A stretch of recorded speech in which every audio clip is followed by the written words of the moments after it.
오늘 본문은 사사기에서도 굉장히 충격적인 장면을 다루고 있습니다. 30절과 31절을 보면은 입다라는 사사가 암몬 자손과의 전쟁에 나감에 있어서 서원을 하고 있는데요. 그가 무슨 서원을 하고 있습니까? 우리 31절 말씀을 우리 같이 한번 읽어보겠습니다. 시작. 내가 암몬 자손에게서 내 집 문에서 나와서 나를 영접하는 그는 여호와께 돌릴 것이니 내가 그를 번제물로 드리겠나이다 하니라. 하나님께서 과연 암몬 자손을 그의 손에 넘겨주시면 그가 돌아올 때 그의 집에서 나와서 자기를 영접하는 자를 번제로 드리겠다라고 서원하고 있습니다.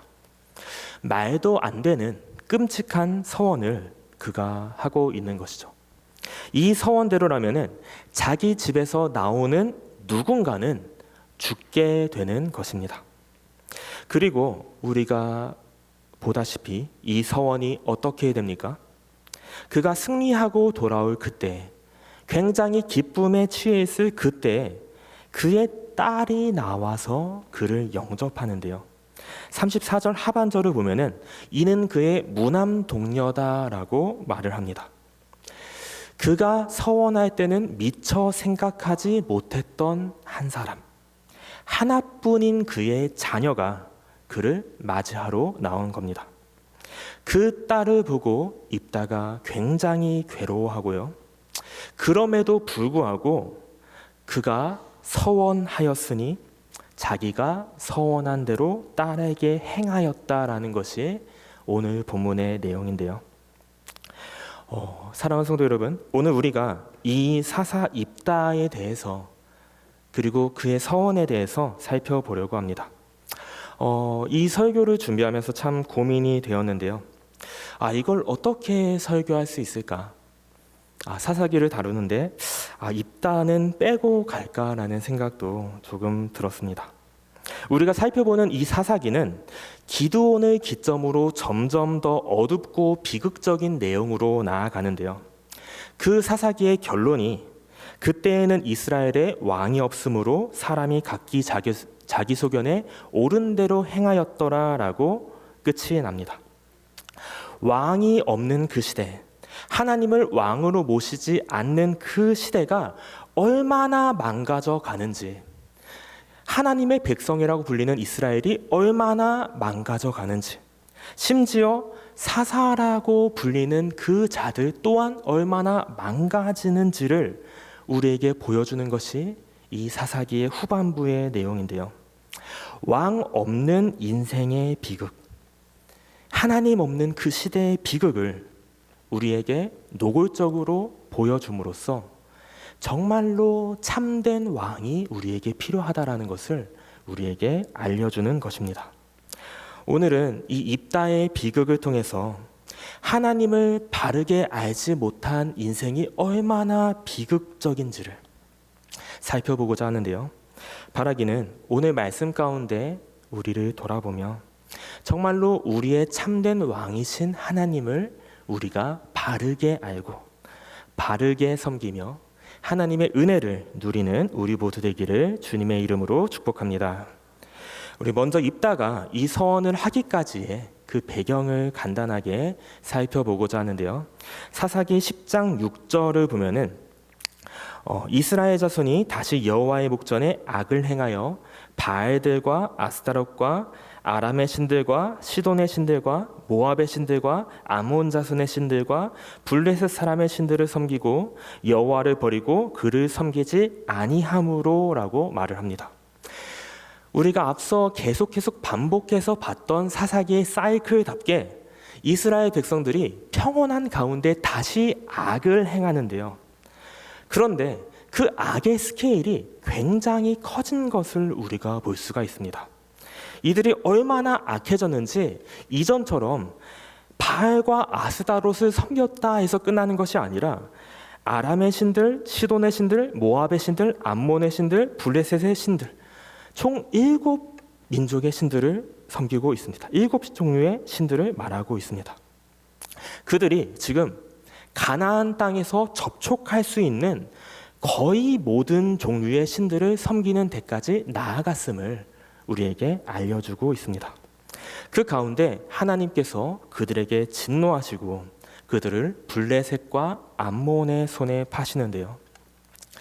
그들이 사사기의 사이클대로 그 압제 속에서, 특별히 암몬 자손의 압제 속에서 하나님께 부르짖지만 이번에는 하나님께서 그들을 구원하시기를 거부하시는 것을 우리가 또한 볼 수 있습니다. 우리 10장 13절과 14절 말씀을 우리 같이 읽겠습니다. 시작.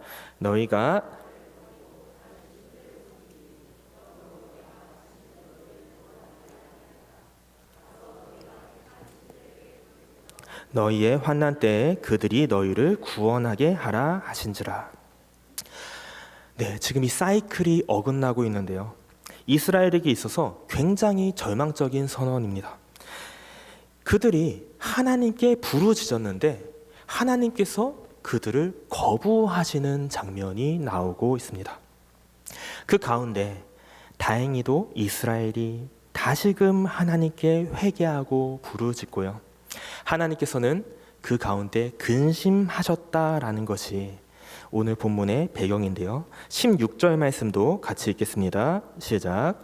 자기 가운데에서 이방 신들을 제하여 버리고 여호와를 섬기매 여호와께서 이스라엘의 곤고로 말미암아 마음에 근심하시니라.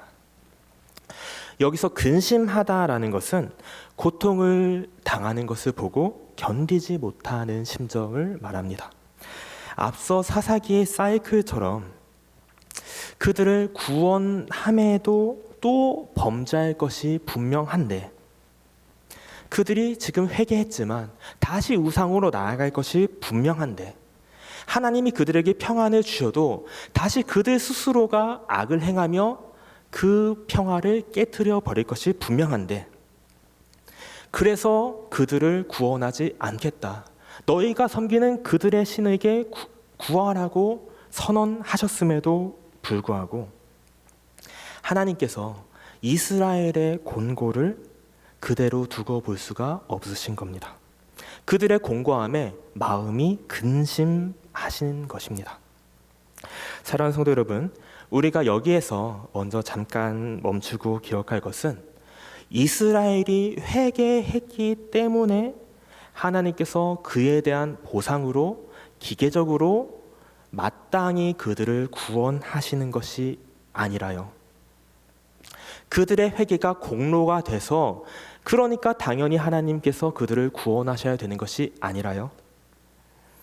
하나님의 마음이 근심하셨기 때문에 그들의 고통에 하나님의 마음이 아프셨기 때문에 하나님의 긍휼하심으로 인해서 그들을 구원하신다라는 것을 우리가 기억해야 합니다. 이들이 기드온 이후로 엄청난 악을 행하며 나아가고 있는데요. 하나님께서 그들을 불쌍히 여기시고 그들을 외면하지 못하시고 사사 입다를 통해서 그들을 암몬으로부터 구원을 하십니다. 자, 그런데 이 입다는 어떤 사람입니까? 우리가 11장 1절을 보면은 입다에 대한 소개가 나오는데요.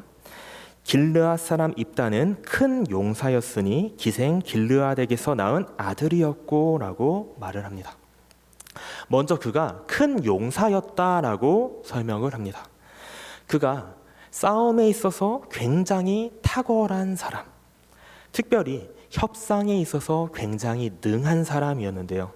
그가 암몬 자손의 왕에게 전한 말을 살펴보더라도 그가 얼마나 뛰어난 사람이었는지를 우리가 알 수가 있습니다. 그런데 그가 큰 용사였지만 또 어떤 사람이었습니까? 다시 1절 하반절을 보면요. 그는 기생이 길르앗에게서 낳은 아들이라고 말하고 있습니다. 우리 개역개정 성경에서는 기생이라는 다소 순화된 표현을 하였는데요. 쉬운 성경과 새번역 성경을 보면은 창녀에게서 낳은 아들이라고 번역을 합니다. 그가 창녀에게서 낳은 아들이었고, 그래서 그의 형제들로부터 그가 배척당하고 쫓겨나고 그 형제들을 피해서 높당에 거주하였다라고 하는데요. 다시 정리하면은 입다는 큰 용사고 뛰어난 사람이었지만 고향으로부터 그의 존재를 부정당하고 쫓겨난 사람, 그 가운데 굉장한 상처를 지닌 사람이 입다입니다. 그런데 그에게서 무슨 일이 일어나냐면 이 암몬과의 싸움 가운데에서 그 싸움을 이끌 자가 없었던 길르앗 사람들이 쫓아냈던 그를 다시 그를 데리고 와서 그들의 장관과 머리로 삼은 것. 그래서 그가 길르앗의 머리가 돼서 암몬 자손과의 싸움에 나선 것이 오늘 본문까지의 배경인데요. 이 길르앗 사람들이 이 입다를 불러와서 머리를 삼은 것에 대해서 하나님께서는 특별히 어떤 언급을 하지 않으십니다. 그에 대해서 긍정이나 부정의 말이 따로 없는데요. 다만 오늘 본문 29절의 상반절을 보면은 이에 여호와의 영이 입다에게 임하시니라고 말하고 있습니다. 비록 이스라엘 백성들이 범죄하였지만, 그리고 또 범죄할 것이 분명하지만 하나님께서 그들을 불쌍히 여겨주셔서 그들이 데려와서 머리로 삼은 입다에게 하나님의 영을 부어주고 계시는 겁니다. 그래서 그들 가운데 큰 승리를 허락해 주시는데요. 우리 29절에서 두 절을 건너뛰어서 32절과 33절 말씀을 같이 읽겠습니다. 시작. 이에 입다가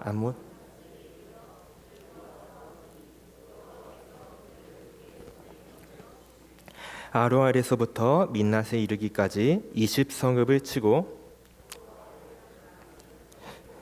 찌르니 이에 암몬 자손이 이스라엘 자손 앞에 항복하였더라. 아멘. 네, 우리가 말씀에서 본 것처럼 29절에서 여호와의 영이 입다에게 임했습니다. 그리고 32절과 33절을 보면은 하나님께서 큰 승리를 허락해 주시는데요.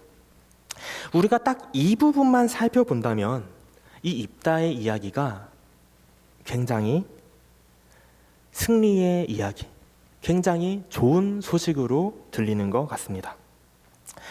이 부분만 본다면 이 이야기는 하나님께서 근심하셔서 이스라엘의 공고를 돌아봐 주신 이야기, 하나님께서 특별히 그 고향으로부터 버림받았던 자, 그 추신 때문에 외면당했던 그 자를 사용해 주신 이야기가 됩니다.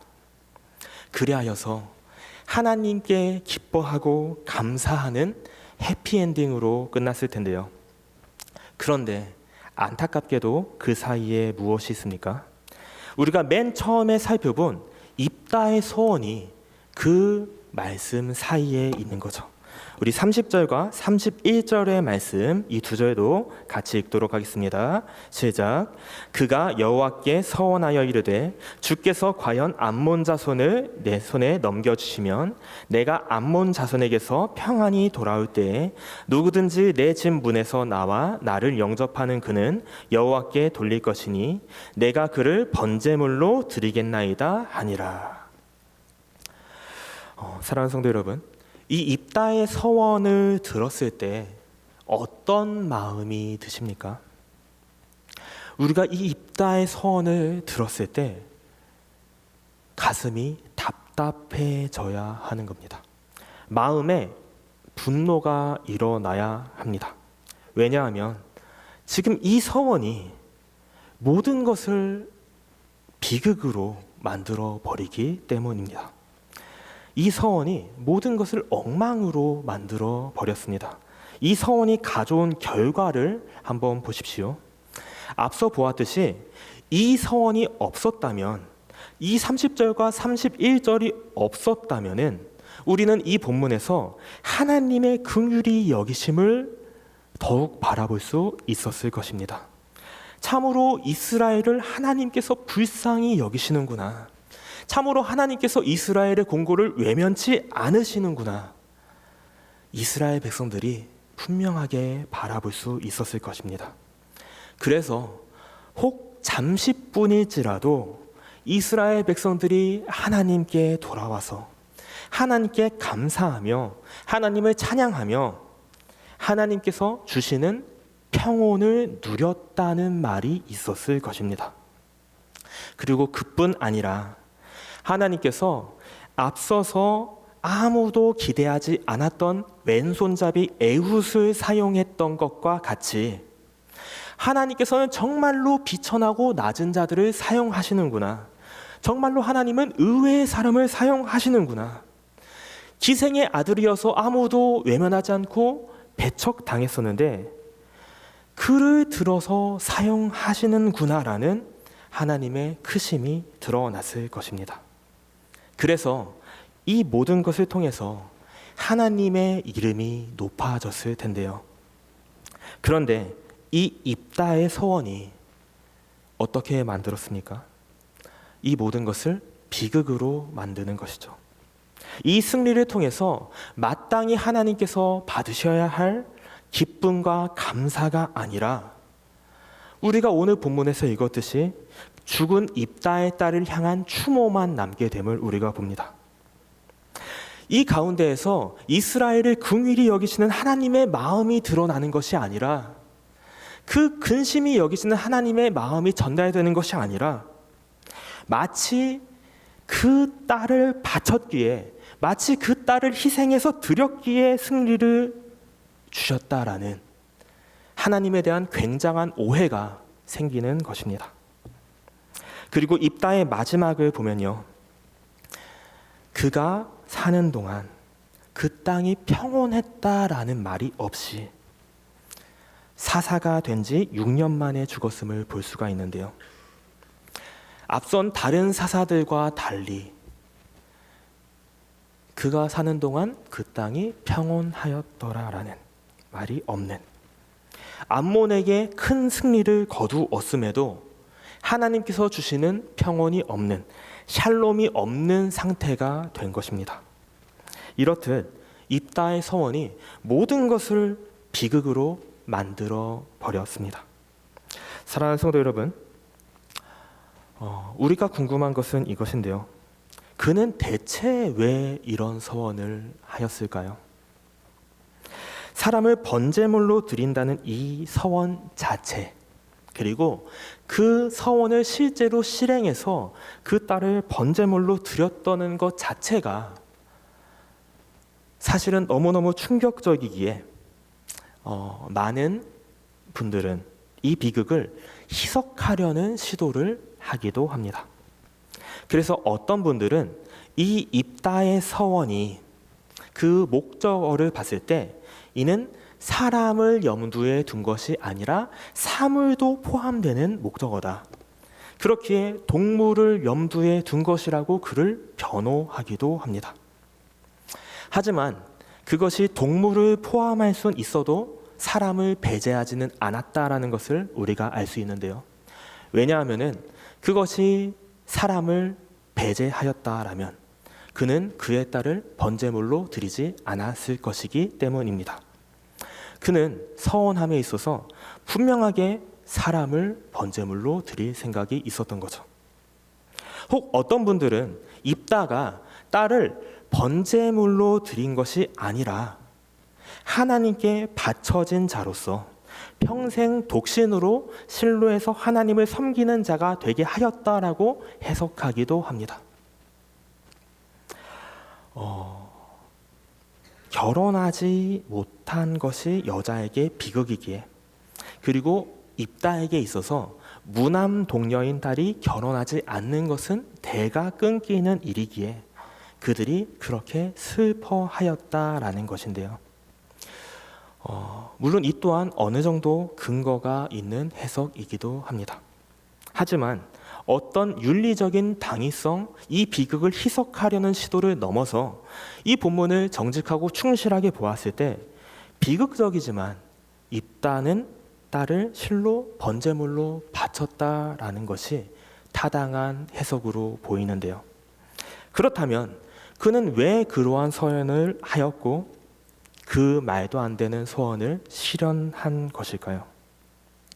높아심에 먼저 말씀드리면 그의 서원은 하나님과 관계가 없는 그의 독자적인 서원과 실행이었다라는 것입니다. 즉 하나님께서는 결코 그의 서원을 원하지도 기뻐하지도 않았다라는 것인데요. 혹 어떤 분들은 이 부분을 보면서 아브라함에게 이삭을 바치라 요구하신 하나님이 떠오르실 수도 있을 것 같습니다. 아브라함에게 하신 그 시험을 생각하며 왜 하나님께서 이번에는 말리지 않으셨는지, 어떻게 하나님께서 이러한 끔찍한 일을 내버려 두실 수 있는지 도리어 하나님을 탓할 수도 있을 것 같은데요. 그러나 아브라함의 경우는 하나님께서 그를 시험하기 위해서였음을 분명하게 밝히고 있고요. 그리고 이삭을 대신할 어린 양을 준비해 두셨다라는 것을 우리가 알고 있습니다.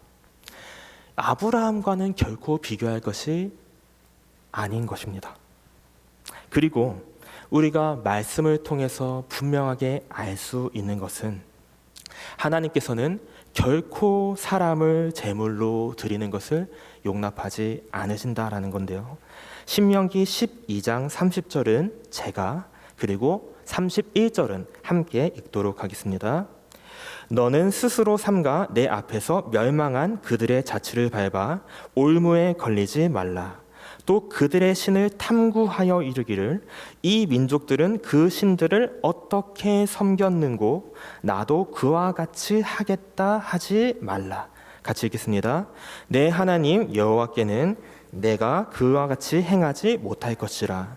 그들은 여호와께서 꺼리시며 가증히 여기시는 일을 그들의 신들에게 행하여 심지어 자기들의 자녀를 불살라 그들의 신들에게 드렸느니라. 이방 민족들은 그들의 신을 섬기기 위해서, 그들의 신들로부터 자기들이 원하는 것을 얻기 위해서, 그들의 신들에게 잘 보이기 위해서, 심지어 자기들의 자녀를 불살라 그들의 신들에게 드리곤 하였는데요. 하나님께서 분명하게 말씀하시는 것은 하나님께서는 그것을 가증하게 여기시며 절대로 그들을 따라하지 말라고 명령하셨다라는 겁니다. 특별히 30절 말씀을 보면은 그대의 신을 탐구하여 이르기를 이 민족들은 그 신들을 어떻게 섬겼는고 나도 그와 같이 하겠다 하지 말라라고 명령하셨다라는 겁니다. 결코 이방인들이 섬기는 대로 섬기지 말 것을 명령하신 것입니다. 자, 그렇다면은 입다는 왜 자기 딸을 번제물로 드렸습니까? 그가 자기 딸을 번제물로 드린 것에서 무엇을 볼 수가 있습니까? 그가 하나님을 섬긴다라고는 하지만, 여호와라는 이름을 부르기는 하지만 그가 마치 이방 민족들이 신을 섬기는 것처럼 하나님을 섬긴 것입니다. 하나님께서 근심하셔서 하나님이 이스라엘을 두고 볼 수가 없어서 그를 사사로 쓰셨음에도 불구하고 그 당시에 이스라엘이 얼마나 영적으로 어둡고 타락해 있는지 사사인 그조차도 하나님이 어떤 분이신지, 하나님을 어떻게 섬겨야 하는지를 알지 못한 것입니다. 시편 106편 34절부터 38절을 보면은 이 이스라엘 민족이 이방 민족에 얼마나 물들어 있는지를 우리가 볼 수 있는데요. 시편 106편 34절부터 38절까지 우리 한 절씩 교독하고 마지막 38절은 합독하겠습니다. 제가 먼저 읽습니다. 그들은 여호와께서 멸하라고 말씀하신 그 이방 민족들을 멸하지 아니하고 그들의 우상들을 섬김으로 그것들이 그들에게 올무가 되었도다. 같이 읽겠습니다. 무죄한 피 곧 그들의 자녀의 피를 흘려 가나안의 우상들에게 제사함으로 그 땅이 피로 더러워졌도다. 사사인 그도요, 그의 서원에 동조한 딸도요, 그리고 그 말도 안 되는 것에 그것을 묵인한 이스라엘 공동체도요, 그들이 이방의 우상을 섬기는 일에 얼마나 물들어 있는지 그가 여호와께 서원하였기 때문에 그것을 지켜야 한다라는 것을 불가피한 일로 여긴 겁니다. 그래서 여호와의 이름을 부르긴 하지만 사실상 그 여호와 하나님을 이방의 우상들과 동일선상에 놓고 마치 이방의 신처럼 섬긴 겁니다. 마치 이방의 우상에게 제물을 바치고 필요한 것을 구하듯이 가장 귀한 사람을 번제물로 드리겠다고 서원하며 그 서원을 이행한 것이죠. 하나님에 대한 무지가, 하나님의 말씀에 대한 무지가, 그리고 그 이스라엘 공동체 가운데 깊이 들어온 이방 민족의 가증한 풍습이 그들에게 올무가 되어서 이 비극을 이끌어낸 겁니다. 그리고 한 가지 더 입다의 배경을 통해서 그의 서원을 인간적으로 생각해 보면요, 그는 기생의 아들로서 쫓겨난 자, 씻을 수 없는 상처를 가진 자였는데요, 그런 그였기에 길르앗에 돌아와 모두에게 인정받는 것, 그들의 머리가 되는 것은 그가 결코 포기할 수 없었던 그의 욕망이었던 것입니다. 그렇기에 그는 어떻게든 전쟁에서 이겨서야만 했으며 누군가를 희생해서라도 번제물을 바치더라도 승리하여 그 머리된 자리를 지키고자 한 것입니다.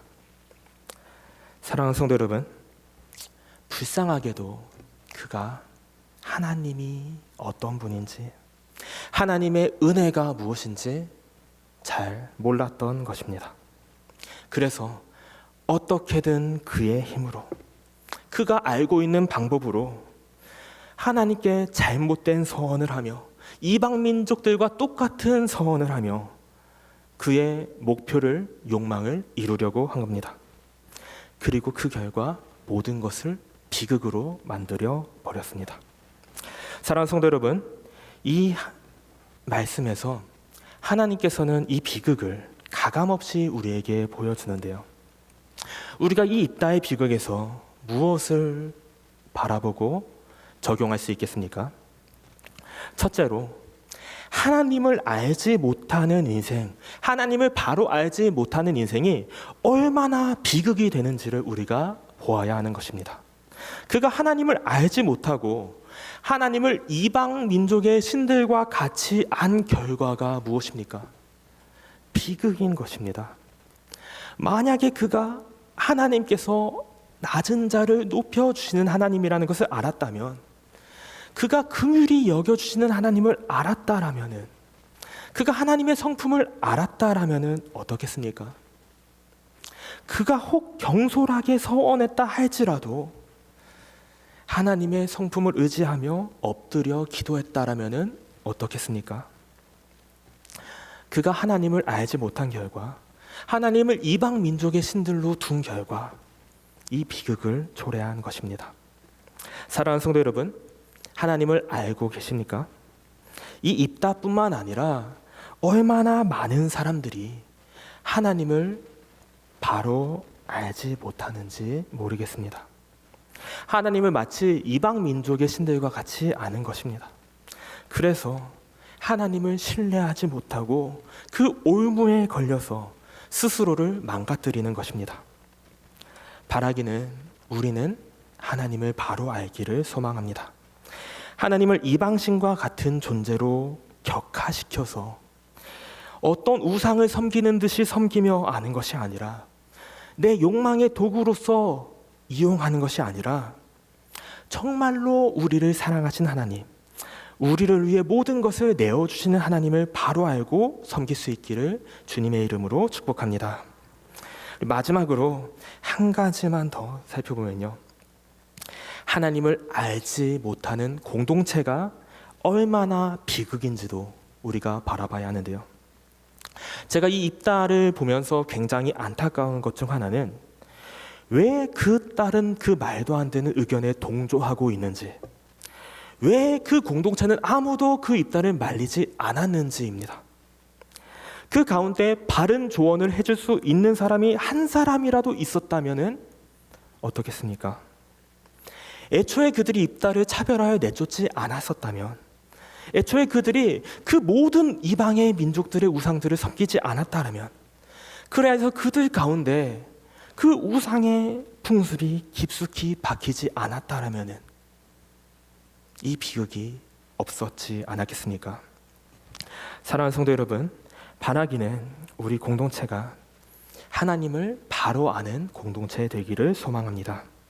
세상의 풍조에 물들지 않고 하나님을 바로 알고 하나님의 말씀으로 살아가는 공동체 되기를 소망합니다.